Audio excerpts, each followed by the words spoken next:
Carol Angela Davis. I want to talk about the top 5 things that you must do in order to have the most favorable outcome with the Veterans Administration on your claim, your increase, your notice of disagreement, or your appeal. Because as you know, the VA has changed the forms.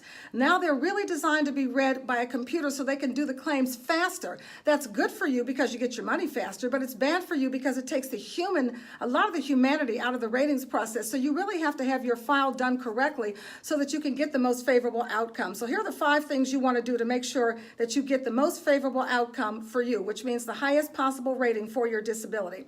Number 1, you have to submit soft evidence, and that means that you have to have lay statements, because the VA is going to look at everything that you submit. When I say soft evidence, I mean indirect statements, okay?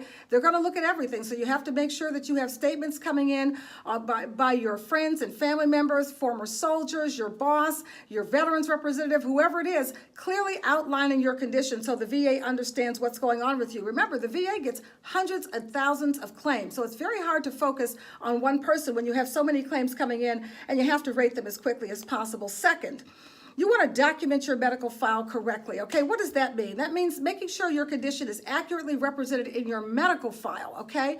So that means using certain buzzwords so that when you go to the doctor, so that the doctor notes your file correctly, so that when the VA requests your medical file and the rater reads your medical file, the buzzwords are in there so that they know where you fit along that rating scale. It's very important that it be done correctly, okay? I cannot stress this enough. The third thing is to know that if you get a denial, that's not the end of the road for you. Don't be discouraged. Okay, a denial just means you may be denied, but you also may have not documented your record correctly. You may need to do certain things, and the VA will generally tell you when they deny you exactly what's wrong with your file so that you go back and cure this problem, and then you can appeal that denial. And that brings me to the next thing, is the importance of the appeal. This is number 4.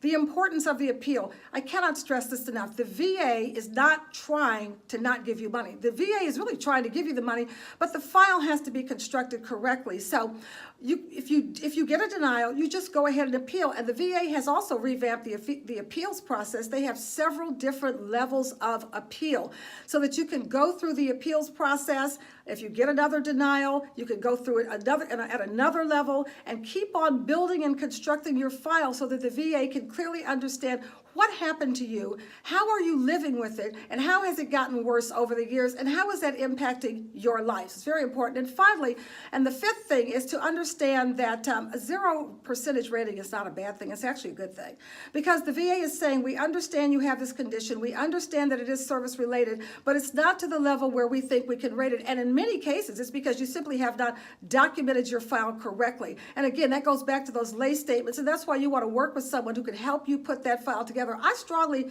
suggest that even though the process is more computerized, I strongly suggest that you get with a veteran service organization or a VA representative or somebody who understands the VA claims process so that you can correctly document your file and get the most favorable rating for yourself. If you have any questions, I'm Carol Angela Davis. I'm an accredited VA representative. You can email me at the email address shown on the screen. You can get me on Instagram or Twitter. My name is @CarolAngelaD. And if you're a Korean War veteran or a Vietnam War veteran, and maybe you're not that internet savvy, just give me a call at 757-349-6819. Have a good day, and thank you for your service.